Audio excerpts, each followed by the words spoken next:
اور کمپٹیشن ہوتی تھی. جس دکان یا جس کمپلیکس کو اچھی طرح سجایا جاتا تھا اس کو بہت انعام و اکرام ملتا تھا.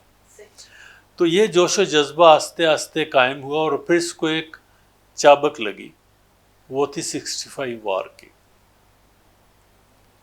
پہلی دفعہ تو یہ دوسری لڑائی تھی ہندوستان کے ساتھ. پہلے تو 48 میں کشمیر کی جنگ کے حوالے سے بات کرتے ہیں لوگ. میں محرکات کے بارے میں بات نہیں کروں گا کہ اس کے محرکات کیا تھے. میں اپنے تجربہ آپ کو بتاتا ہوں کہ کیا تھا. بالکل سر، یہاں پہ مجھے آپ سے یہ بھی پوچھنا ہے، جس طرح بھی میں نے کہا اور یہ عام زبان میں بھی کہتے ہیں اور شاید سب کہتے ہیں کہ پاکستانی قوم بہت جذباتی قوم ہے. بہت انہوں نے اس بات پہ کوئی شک نہیں کہ صبر اور استقامت کا مظاہرہ کیا، اور جس طرح سے ہم غلامی کی زنجیروں میں دھنسے ہوئے تھے اور جس طرح سے ہم نے پھر قائد اعظم نے ہمیں آزاد مملکت ایک لے کے دی. اور ابھی آپ نے کہا بھی کہ جس طرح سے ہم نے شاید اس کا اس طرح سے خیال نہیں رکھا، کیونکہ پھر اس کے بعد 65 کی وار کا ہمیں سامنا کرنا پڑا. بھیا مجھے یہ بتائیں کہ اس وقت آپ کی کیا کیفیت تھی؟ آپ کا اس وقت کیا آپ کر رہے تھے؟ کیا آپ پڑھ رہے تھے یا پھر خود سے آپ اس وار میں شامل تھے؟ ہمارے ناظرین یہ جاننا چاہیں گے. پہلے دیکھیں، پنجابی میں کہتے ہیں جمعہ جمعہ 8 دن. اتنا ہی وقت مجھے ہوا تھا MBBS کا رزلٹ نکلنے کے بعد، اور میں اسپتال میں ہاؤس جاب کا میرا پہلا ہفتہ تھا. میں آپریشن تھیٹر میں اپنے پروفیسر کو اسسٹ کرا رہا تھا کہ باہر سے ایک رجسٹرار صاحب گھبرائے ہوئے تھیٹر کے گیلری میں آئے اور کہا جی ہندوستان نے حملہ کر دیا ہے. اس سے پہلے ہم 2 بڑے بڑے دھماکے سن چکے تھے اس سے فوراً پہلے ہی. صحیح. گھبرائے تو ہم بہت، لیکن جذبہ اتنا تھا کہ سامنے ایک آپ کے پاس مریض پڑا ہوا ہے بے ہوش، جس کو آپ نے کھول کے رکھا ہوا ہے. دھیان اس میں تھا. تو پروفیسر صاحب نے وہ آپریشن ختم کیا، باقی لسٹ کینسل کی، اور پھر ایک ہنگامی میٹنگ کی اپنے سٹاف کی، اور میں اسپتال کو ٹوٹلی ری ویمپ کر دیا گیا to a war hospital civilian نے اپنے طور پہ. اور جتنے ایسے مریض تھے جو بہت سیریس نہیں تھے ان کو ڈسچارج کر دیا گیا. آپ کو پتہ ہے کہ میو اسپتال اس زمانے میں بھی 1000 اسپتال سے بڑی اسپتال ہوتی تھی، بستروں سے بڑی اسپتال ہوتی تھی. آپ دیکھیے کہ جتنی ٹیکسیاں، رکشے اور ٹانگے تھے وہ آ کے میو اسپتال کے گیٹ کے پاس لائن لگا کے کھڑے ہو گئے کہ جتنے مریض آتے ہیں ان کو انہوں نے گھر تک پہنچایا بغیر کسی معاوضے کے. ایک طرف وہ لائن لگی ہوئی اور دوسری طرف ہمارے بلڈ بینک کے آگے لوگوں کی لائن لگی ہوئی کہ ہمارا خون لیں، آپ کو ضرورت ہوگی، زخمی آئیں گے ادھر. اس سے پہلے ایسے ہوا تھا کہ باٹا پور کا علاقے میں، وہ سرحد کے ساتھ ہی تھا، BRB نہر کے کنارے ایک قصبہ ہے جہاں پہ مشہور باٹا کی شو فیکٹری ہے. وہاں سے لوگ لاہور آیا کرتے تھے مین سٹی میں کام کرنے کے لیے، اور اومنی بسز اس وقت چلتی تھی. وہاں پہ بسیں کھڑی تھیں 2 لوگوں سے بھری ہوئی. اس کے اوپر ہندوستان کے ہوائی جہازوں نے اسٹریفنگ کی اور ان کے اندر کئی لوگ وہیں پہ فوت ہو گئے اور بہت سے لوگ بسز کے اندر زخمی ہو گئے. صحیح. اور ہوا یوں کہ وہی ڈرائیور تھا یا کوئی اور ڈرائیور تھا، انہوں نے ویسے ہی بسوں کو دوڑایا اور آ کے میو اسپتال کی ایمرجنسی میں لے آئے. تو پھر یہ وہی وقت تھا کہ ہمیں بھی اطلاع ملی کہ یہ ہو گیا ہے. تو اس وقت اپیل ہوئی اور لوگوں نے، ذرائع ابلاغ ان دنوں کم ہی ہوا کرتے تھے، ریڈیو پہ شاید اپیل ہوئی ہوگی، لیکن یہ میں نے لائنیں لگی خود دیکھی رکشوں کی اور میں اسپتال میں بلڈ بینک کے سامنے کی لائنوں میں. تو یہ پہلا دن تھا وار کا. اس کے بعد میں اسپتال کے بیسمنٹ خالی کرا کے وہاں پہ آپریشن تھیٹر بنائے گئے، اور ہو سکتا ہے زیادہ کیجولٹی ہوں تو ادھر بھی آئیں، لیکن میں اسپتال میں بہت کم کیجولٹی آئیں، وہ آرمی اسپتال والوں نے ہی کیٹر کر لیا تھا. اس کے چند روز بعد انڈیا نے ایک بہت بڑا بم گرایا سویلین بستی پہ سیالکوٹ میں قلعے کے پاس، اس سے بے تحاشا نقصان ہوا، بہت سے لوگ شہید ہو گئے اور بہت سے زخمی ہو گئے۔ سیالکوٹ کیونکہ بالکل ہی فرنٹ لائن پہ تھا تو اکثر لوگوں نے وہاں سے جانا پسند کیا اور گجرانوالہ اور لاہور اور اپنے اپنے رشتہ داروں کے پاس وہ جانے لگے۔ اس زمانے میں سیکٹری ہیلتھ آئے میں اسپتال، تو انہوں نے کہا جی وہاں پہ ڈاکٹروں کی ضرورت ہے، سول اسپتال میں وہاں پہ ڈاکٹر کم رہ گئے ہیں، کافی چلے گئے ہیں اور وہاں پہ کیجولٹیز بہت پڑی ہوئی ہیں، تو ان کا علاج کرنے کے لیے ہمیں ادھر سے سرجیکل ٹیم بھیجنی پڑی تھی۔ مجھے یہ اعزاز حاصل ہے کہ میں اس سرجیکل ٹیم کا ممبر تھا جو 65 دوران کے شروع ہوتے ہی as a volunteer team civil hospital Sialkot میں گئی، اور وہاں پہ کوئی 40-50 مریض ایسے تھے جو پڑے ہوئے تھے، آئے تھے، اور ان کا زخم، کیونکہ سرجن وہاں پہ کوئی نہیں تھے تو ڈسپینسروں نے یا جونیئر ڈاکٹروں نے زخم سی دیے تھے اور وہ پڑے ہوئے، اور وار وونڈز میں زخم کا سینہ بہت نقصان دہ ثابت ہوتا ہے۔ تو وہاں پہ کوئی 30-40 مریض ایسے تھے جن کے آپریشن ہوئے۔ ہماری ٹیم میں سرجن تھے پروفیسر اقبال صاحب، وہ اسسٹنٹ پروفیسر تھے ہمارے، ایک انیستھیزیالوجسٹ، مجھے ایز این انیستھیزیالوجسٹ ٹرین کیا گیا تھا صرف 2 گھنٹے میں۔ میں اسپتال کے پروفیسر صاحب نے، غلام نبی، ان کو گرو جی کہتے تھے انیستھیزیا کے، انہوں نے مجھے 2 گھنٹے میں سارے رموز جو ضروری تھے ایمرجنسی میں وہ مجھے سکھا دیے۔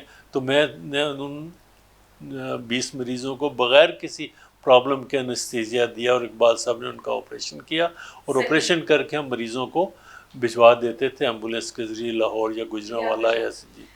تو اس کے بعد میں آپ کی بتاتا ہوں، اس کے بعد ہم جب فارغ ہوئے وہاں سے تو ہم نے کہا جی اب چلیں واپس، کسی کا واپس جانے کو دل نہیں کر رہا تھا، اتنا جوش جذبہ تھا کہ جی شاید ہمارے ادھر ضرورت ہو تو ہم نہ جائیں، چلو پتہ کرتے ہیں سی ایم ایچ میں شاید ان کو ڈاکٹروں کی ضرورت ہو، سرجن۔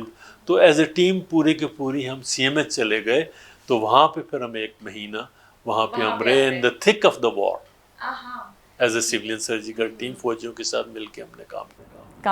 سر یہاں پہ کیونکہ جب ہم قیام پاکستان کے بعد یہ ایک بہت بڑی بات تھی، ایک اور بڑا سانحہ تھا کہ مسلمانوں کو ہجرت کرنا تھی، مطلب سب کچھ اپنا کاروبار سب کچھ چھوڑ چھاڑ کے، اور ابھی جس طرح آپ مجھے بتا رہے ہیں کہ پھر بھی جس طرح بھی مطلب ہمیں سیٹ ہونے میں عرصہ لگ جاتا ہے، اور جتنے بھی ہم سیٹ ہوئے ہوں، لیکن جس طرح سے بھی آپ بتا رہے ہیں کہ بلڈ کے لیے بھی لائنز لگی ہوئی تھی لوگوں کی، اور جس طرح ڈاکٹرز میں بھی اتنا جذبہ تھا کہ ہم نے سب کچھ کرنا ہے، لوگ بیمار ہیں یا زخمی ہو رہے ہیں، ظاہر ہے جنگ ہے۔ یہاں پہ میں آپ سے ایک سوال کروں گی، اور وہ یہ سوال ہے کہ آپ کو کیا لگتا ہے کہ اب اتنا عرصہ گزر چکا ہے، آپ کو لگتا ہے کہ بحیثیت قوم ہم اب ان سب چیزوں کا حق ادا کر رہے ہیں؟ جو کچھ بھی اس زمانے کے لوگوں نے دیکھا، ہم شاید انہی کی وجہ سے، پاک فوج کی وجہ سے آزاد ہوئے، قائد اعظم نے ہمیں ایک آزاد مملکت لے کے دی، تو کیا بحیثیت قوم ہم حق ادا کر رہے ہیں پاکستان کا؟ دیکھیں جی، قوم میں فوج بھی ہوتی ہے اور سویلینز بھی ہوتے ہیں۔ بالکل۔ پاکستان کے قیام میں زیادہ تر ہاتھ ہمارے اس وقت کے سیاسی رہنماؤں کا، سوشل رہنماؤں کا، اور فوج کا میں نہیں سمجھتا کہ اتنا رول تھا شروع کے دن میں۔ فوج کا رول شروع ہوا پاکستان کے قیام کے بعد، لیکن جیسے آپ نے پہلے کہا کہ لوگوں میں، پاکستانیوں میں جوش، جذبہ اور جنون بہت ہے۔ ضرورت اس بات کی ہے کہ اس جوش، جذبہ اور جنون کو انگریزی کا لفظ استعمال میں کروں گا کہ چینلائز کیا جائے پازیٹیو سمت میں، اور اس پازیٹیو سمت میں اسی جوش و جذبہ کو برقرار رکھا جائے، بلکہ بڑھایا جائے حب الوطنی اور ایک قوم بنانے کی جدوجہد میں۔ یہ وہ ایریا ہے جس میں ہم لوگ اتنے کامیاب نہیں ہوئے، ہم نے اتنی جستجو نہیں کی۔ یہ قوم، جیسے اقبال نے کہا، ذرا نم ہو تو یہ مٹی بہت زرخیز ہے ساقی، یہ آسمان سے تارے بھی توڑ لائیں گے اگر ان کی انرجیز اس طرف مرکوز کی جائیں. اور وہ ہمارے رہنماؤں کا اور اسٹیٹسمین لوگوں کا کام ہوتا ہے. عام لوگ اب بھی پاکستان کے لیے جان دینے کے لیے تیار ہیں, پاکستان کے لیے محنت کرنے کو تیار ہیں, پروفیشنلز جتنے ہیں, لیکن انفارچونیٹلی وہ ماحول نہیں پیدا کیا گیا جس سے ہم ایک مربوط قوم بن سکتے. صحیح صحیح. جی ناظرین, ہمارے ساتھ جو مہمان موجود ہیں وہ ہیں میجر جنرل ریٹائرڈ مسعود الرحمان صاحب. ہم ان سے بات چیت کر رہے ہیں, ہم ان سے پوچھ رہے ہیں کہ جنگوں میں کیا ہوا تھا. آج جو اتنا اچھا دن ہے, ہم اور بھی بات چیت کریں گے. ہمارے لیے یہ آزادی کا دن ہے. میں بھی ان سے اور پوچھوں گی کہ وہ کیا سمجھتے ہیں کہ ہمیں آزادی کا دن کس طرح سے منانا چاہیے. ایک چھوٹے سے وقفے کی طرف چلتے ہیں اور پھر واپس آتے ہیں. ہمارے ساتھ رہیے.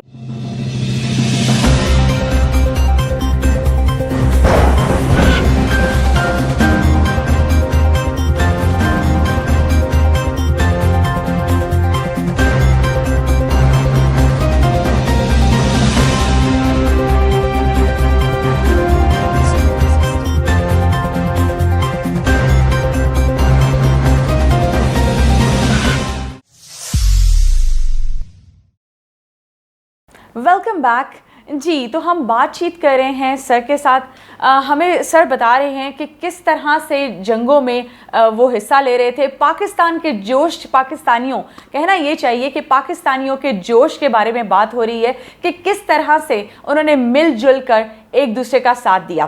سر, یہاں پہ میں آتی ہوں 71 کی وار. آپ نے بتایا کہ 65 میں کس طرح سے لوگوں کا جوش اتنا زیادہ تھا. ویسے بھی پاکستانی قوم جو ہے بہت جوش و جذبے والی ہے. 71 وار کے بارے میں بتائیں کہ تب کیا ہوا تھا. تسلسل اگر برقرار رکھوں تو وہ جو ایک مہینہ ہم نے گزارا CMH سیالکوٹ میں 65 وار کے دوران, تو آرمی والوں نے مجھے آفر کی کہ آپ یہیں پہ بھرتی ہو جائیے فوج میں. لیکن میرے پروفیسر صاحب نے, پروفیسر اقبال نے کہا کہ نہیں, آپ کی ٹریننگ ابھی نامکمل ہے, تو آپ ہاؤس جاب ختم کر کے تو پھر اگر جانا چاہیں تو پھر جائیں. تو اس وقت میں شامل نہیں ہوا. ہاؤس جاب میں نے مکمل کی. میں نے سویلین جاب کی ساملی سینیٹوریم میں کچھ عرصہ. تو اسی دوران میرے ایک دوست تھے ڈاکٹر مرزا, وہ فوج میں جانا چاہتے تھے. ان کے ایک اسسٹنٹ واقف تھے GHQ میں, تو وہ ان سے فارم لے آئے. تو مجھے کہتے ہیں کہ میرا ارادہ کوئی نہیں تھا فوج میں جانے کا. میرا ارادہ یہ تھا کہ میں USMLE وغیرہ کر کے تو میں باہر چلا جاؤں گا. ہماری کلاس کے بہت سارے لوگ باہر چلے گئے تھے, امریکہ اور انگلینڈ میں. تو وہ 2 فارم لے آئے کہ یار چلو چلے جاتے ہیں ایکسپیرینس کے لیے, میں تو بھرتی ہونا چاہتا ہوں, آپ نہ جانا تو ایسے میرے ساتھ کمپنی ہو جائے گی. تو ہوا یوں کہ اس کو میڈیکل والوں نے ریجیکٹ کر دیا کہ اس کی آنکھیں جو ہیں وہ شیشے بہت موٹے ہیں, فوجیوں کے کام نہیں آئیں گے. تو مجھے انہوں نے وہاں پہ دے دی اپائنٹمنٹ لیٹر.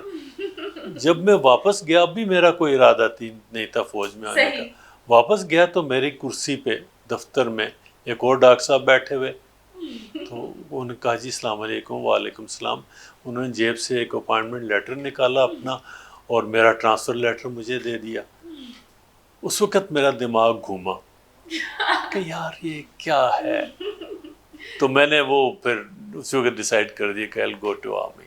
تو یوں میں فوج میں بھرتی. سر مجھے لگا کہ آپ کو, کیونکہ یہ ہوتا ہے نا کہ پہلے ایک فوج جو ہے بہت زیادہ سمجھا جاتا تھا کہ بس آپ کا بیٹا ہے تو آپ نے اس کو فوج میں بھیجنا ہے یا ڈاکٹر بنانا ہے یا کچھ اس طرح. تو مجھے لگا کہ آپ کے امی ابو نے فورس کر کے آپ کو فوج میں بھرتی کرایا. ان کا شوق تو تھی کہ یہ ڈاکٹر بن کے فوج میں چلا جائے, لیکن میں نے کہا تھا کہ میں نہیں جانا چاہتا. لیکن آخر انہی کی جو امیدیں تھیں وہ بر لائیں, تو میں فوج میں بھرتی ہو گئے.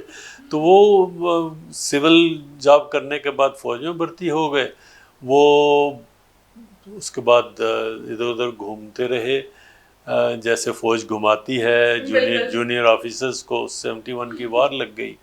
تو اس وقت میں بھاولپور میں پوسٹڈ تھا ایز اے کیپٹن.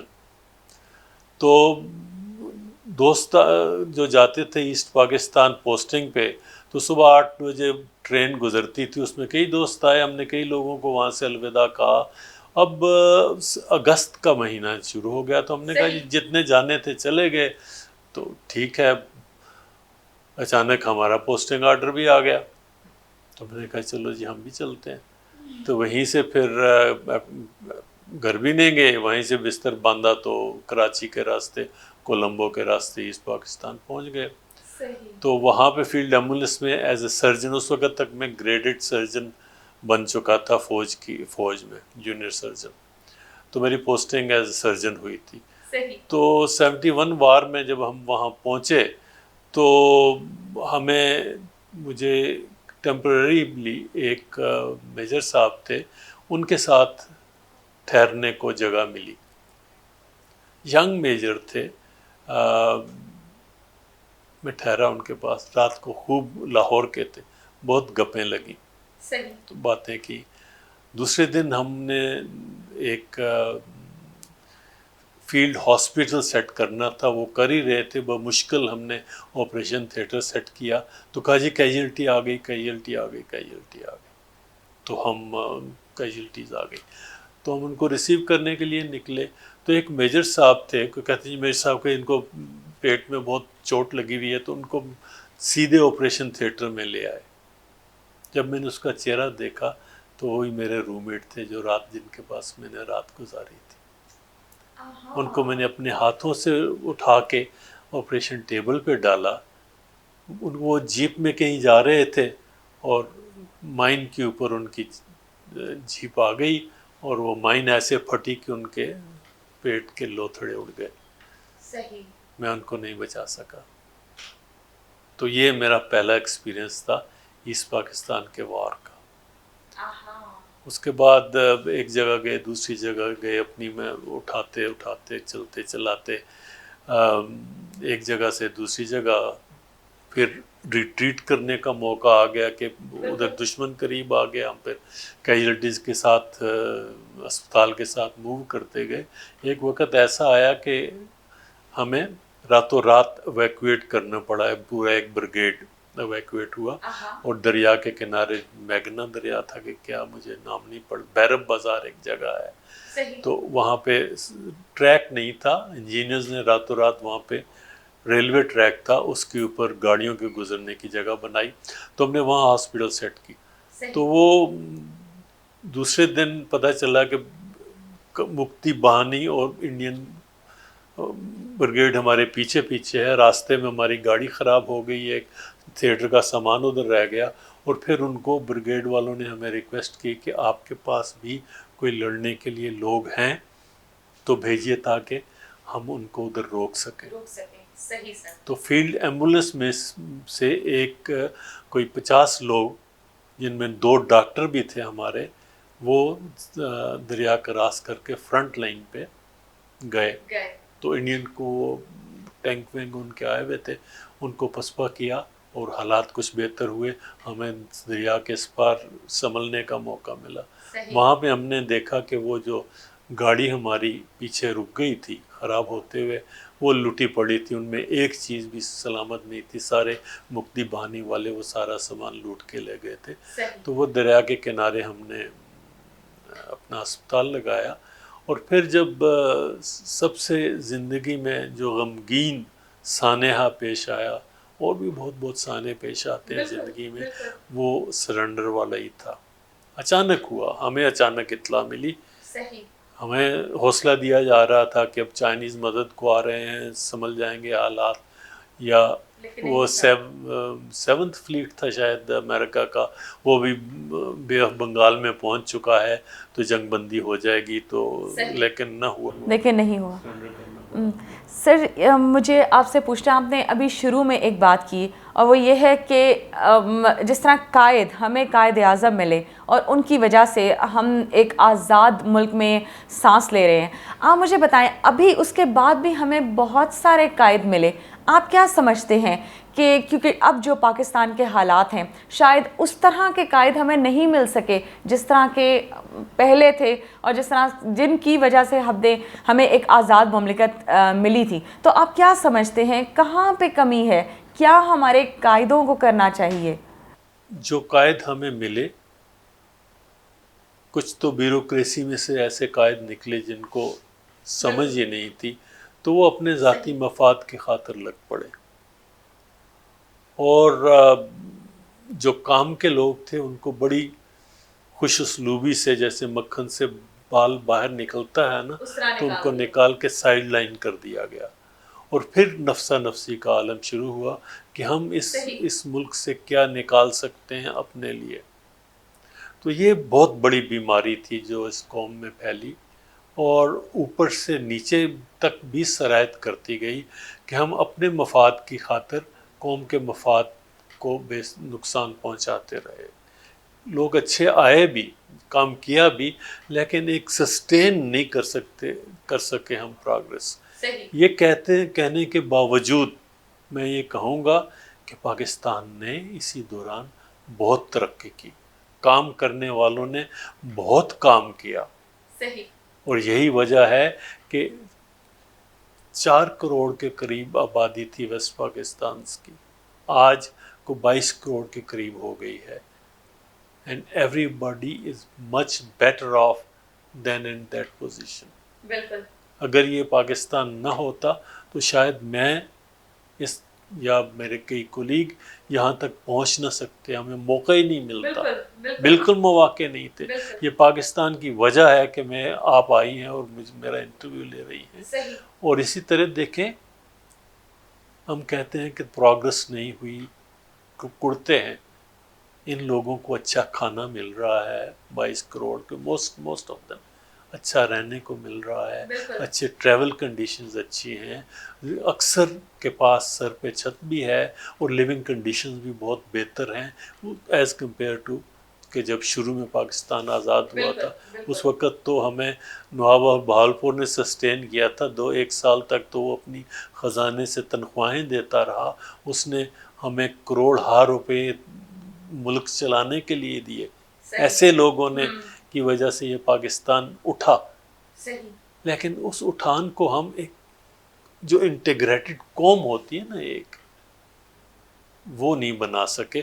آہستہ آہستہ اب جو ہماری نوجوان قوم آ رہی ہے، قیادت آ رہی ہے، مجھے ان میں کچھ جذبہ نظر آتا ہے، صلاحیت نظر آتی ہے، کہ شاید امید ایک نظر آتی ہے کہ شاید وہ ہمیں اس ماحول سے نکال کے ایک بہتر قوم کی طرف لے کے جائیں۔ بالکل صحیح سر، ابھی جس طرح آپ نے ذکر کیا کہ جس طرح ہم آزاد فضا میں سانس لے رہے ہیں، بالکل اگر یہ نہ ہوتا تو شاید یہ بات ہمیں ان سے پوچھنی چاہیے جو آزاد نہیں ہیں، جو ملک ہیں، جس طرح کشمیر کی اگر ہم مثال لیں تو وہ بھی آزاد نہیں ہے، جس طرح سے وہ زندگی گزار رہے ہیں، اللہ کا شکر ہے ہم ایک آزاد فضا میں سانس لے رہے ہیں۔ سر یہاں پہ آپ مجھے بتائیں کہ جس طرح آپ یقیناً پہلے بھی تہوار جو ہیں وہ مناتے ہوں گے، جو ہمارا 14 اگست جو آج کا دن ہے، وہ کس طرح سے آپ پہلے مناتے تھے، اور آپ کو کیا لگتا ہے اسی طرح سے والدین جو ہیں وہ اپنے بچوں کو گائیڈ کر رہے ہیں، اسی طرح سے اسی جوش و جذبے سے منانے دے رہے ہیں، ہم وہی سب کچھ کرتے ہیں جو پہلے کرتے تھے؟ ہم تہوار نہیں مناتے بیٹے آج کل، ہم صرف چھٹی مناتے ہیں، انفارچونیٹلی۔ اقبال ڈے کی بھی چھٹی ہوتی ہے، قائد اعظم ڈے کی بھی چھٹی ہوتی ہے، اور عید شب قدر پہ تو چھٹی ہوتی ہے۔ ہم جب اسکول میں پڑھتے تھے ہم تو Kashmir day, Iqbal day, Quaid Azam day کو ہماری اسکول میں حاضری ہوتی تھی۔ اس دن ہمیں بتایا جاتا تھا کہ قائد اعظم کون تھے، انہوں نے پاکستان بنانے کی کیا جستجو کی۔ ہمارے اساتذہ اور باہر سے دانشوروں کو لے کے آیا جاتا تھا اسکول میں، اور وہ ہمیں پڑھاتے تھے، بتاتے تھے، اور ہم مل جل کے ملی نغمے اور ترانے گایا کرتے تھے۔ علامہ اقبال کے دن میں ہمیں اقبال کے متعلق بتایا جاتا تھا کہ وہ کون تھے، ان کے کیا نظریات تھے، ان کا خواب کیا تھا۔ آج کل کے اسکول کے بچوں کو پوچھیں نا اقبال کون تھا، اس کے کیا نظریات تھے، اکثر کو شاید پتہ نہ ہو، انفارچونیٹلی۔ ہم نے تو وہ طریقہ دیکھا ہے۔ آج کل تو ہم چھٹی مناتے ہیں، ہاں جی اقبال ڈے کی چھٹی ہے، چلو کہاں پکنک منانے جائیں۔ تہوار ہم قومی اس طرح منانے لگے ہیں۔ تو اس چیز کو ہمیں دیکھنا چاہیے کہ ہم اپنے سکولوں میں نظام تعلیم ہمارا ایسا ہو کہ جو ایک ہمیں قوم بنانے کی طرف لے کے جائے۔ ہمارا نظام تعلیم جو بھی ہو، یہ گورنمنٹ کا ہے یا پرائیویٹ اسکولوں کا ہے، وہ ہمیں اپنے گریڈز کی طرف لے کے جاتا ہے کہ کون اچھے نمبروں سے امتحان میں پاس ہوتا ہے، خواہ وہ محنت سے اچھے نمبر ملیں یا نقل کرنے سے اچھے نمبر ملیں یا فراڈ کرنے سے اچھے نمبر ملیں، اور انہی نمبروں کے لحاظ سے ہمیں پھر مختلف کالجوں میں آئندہ داخلہ ملتا ہے۔ تو یہ نظام تعلیم کی بہتری اسکولوں سے، پرائمری ٹیچر سے شروع کریں کہ بچوں کو ایک اچھا پاکستانی بنائیں آپ، اس پہ ہماری توجہ نہیں رہی۔ بالکل جی ناظرین، جس طرح ابھی ہمیں سر نے بھی بتایا کہ شاید ہماری جو نیو جنریشن ہے ان کو پتہ ہی نہیں ہے کہ اقبال ڈے کیا ہے، قائد اعظم ڈے کیا ہے، 14 اگست کیا ہے۔ ان کو شاید آزادی کی اہمیت کا اتنا اندازہ ہی نہیں ہے۔ ہم شاید یہ سمجھتے ہیں کہ موم بتیاں جلا لینے یا پٹاخے چلا لینے سے بس آزادی کا حق ادا ہو جاتا ہے، ایسا بالکل بھی نہیں ہے۔ ہمیں اپنے آپ کو بدلنا ہے، جس طرح ابھی سر نے بتایا کہ ہمیں جو ہمارا نظام ہے تعلیم کا، اس کو بدلنا ہے۔ ٹیچرز کو بتانا چاہیے، بجائے اس کے کہ ہم چھٹی منائیں، ہمیں یہ چیزیں ان کو بتانی چاہیے کہ اس دن میں ہوا کیا تھا، کون کون سے لوگ ہیں، اقبال کون ہے، انہوں نے کیا خواب دیکھا تھا، یہ بات ہے۔ اب میں آپ کے سامنے ایک کتاب لا رہی ہوں جو کہ ہے کیانی کہانی۔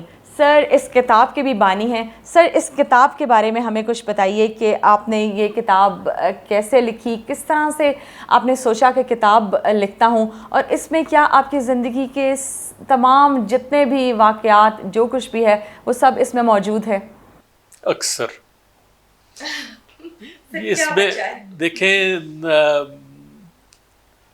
میں اسی طرح جیسے آج باتیں کر رہا ہوں آپ سے، اپنے بچوں سے اور اپنے دوستوں سے قصے کہانیاں سنایا کرتا تھا 65 وار کے، 71 کے اور باقی حالات بھی۔ تو انہوں نے کہا کیوں آپ کیوں نہیں ان کو ایک کتاب کی صورت میں لکھتے؟ تو میں نے کچھ لکھنا شروع کیا، پھر چھوڑ دیا، پھر لکھا، پھر چھوڑ دیا۔ 3-4 سال میں کچھ مسودہ تیار ہوا، دوستوں نے مدد کی، تو ایک کتاب کی صورت میں اس کو میں نے جمع کیا۔ اس میں میری بچپن سے لے کے اس وقت کے، آج سے 4-5 سال پہلے کے وقت کے حالات ہیں، مشرف کے دور تک میں نے اپنی کہانی بھی لکھی ہے، اور ان ادوار کے دوران جو ارد گرد کے واقعات میرے سامنے ہوئے ان کو بھی میں نے لکھا ہے۔ کچھ اپنے نظریات بھی اس میں نے لکھے ہیں، اور اس وقت کے کچھ مختلف سیاسی جو حالات گزرے ہیں ان پہ میں نے تھوڑا بہت لکھا ہے، اور دوست کہتے ہیں کہ اچھا لکھا ہے۔ بالکل، یقیناً سر آپ نے بہت اچھا لکھا ہوگا، بالکل۔ اور سر آپ نے ابھی جس طرح سے بتایا کہ آپ نے یہ کتاب لکھی، لیکن آپ کو نہیں یہ لگتا کہ اب یہ والا کانسیپٹ ہی شاید والدین اتنے زیادہ اپنی لائف میں مصروف ہو گئے ہیں کہ وہ بچوں کو اس طرف لاتے ہی نہیں ہیں کہ انہوں نے ریڈنگ بھی کرنی ہے؟ شاید گیمز اور سوشل میڈیا اتنا زیادہ ہو گیا ہے کہ شاید ہم اس طرف آتے ہی نہیں ہیں۔ یعنی کہ جس طرح ابھی آپ نے ایک کتاب لکھی ہے اس میں بہت کچھ ہوگا، جس طرح ابھی آپ نے مجھے 65 کی وار کا بتایا، 71 کی وار کا بتایا، اور بھی بہت کچھ بتایا کہ پاکستانی قوم کس طرح سے انہوں نے لڑائی کی ایک دوسرے کے لیے آگے آگے۔ آپ کو کیا لگتا ہے کہ والدین کو کیا اپنے بچوں کو آج کل کے دور میں بتانا چاہیے؟ ان کو بتانا چاہیے کہ ہم کون ہیں۔ شروع میں جب ہم پڑھتے تھے اسکول میں تو اس زمانے میں ہمارے وقت تک ارلی 50s تک، لیٹ 50s تک اسلامک ہسٹری نہیں پڑھائی جاتی تھی اسکولوں میں۔ صحیح۔ ہمیں انگریزوں کی ہسٹری پڑھائی جاتی تھی، اور ہمیں ہندوستان کی ہسٹری پڑھائی جاتی تھی صرف۔ تو اس وقت بھی ہمارے وہ غلامی کا نظام جاری تھا، اور کسی حد تک اب بھی جاری ہے۔ ہماری وہ لوگوں نے بہت اچھی کتابیں لکھی ہیں بچوں کے لیے، ان کو نصاب میں لانا چاہیے۔ اور پرائمری ٹیچرز کو ہمیں پروفیسروں کے برابر رتبہ دینا چاہیے۔ ایک زمانہ تھا، اور اب بھی مہذب قوموں میں یہ زمانہ ہے، کہ جہاں استاد کا گھر ہوتا تھا وہاں پہ باہر سڑک پہ لکھا ہوتا تھا کہ یہ نو ہوٹنگ زون، یہاں پہ کوئی ہارن نہیں بجا سکتا کیونکہ استاد کا گھر ہے۔ صحیح۔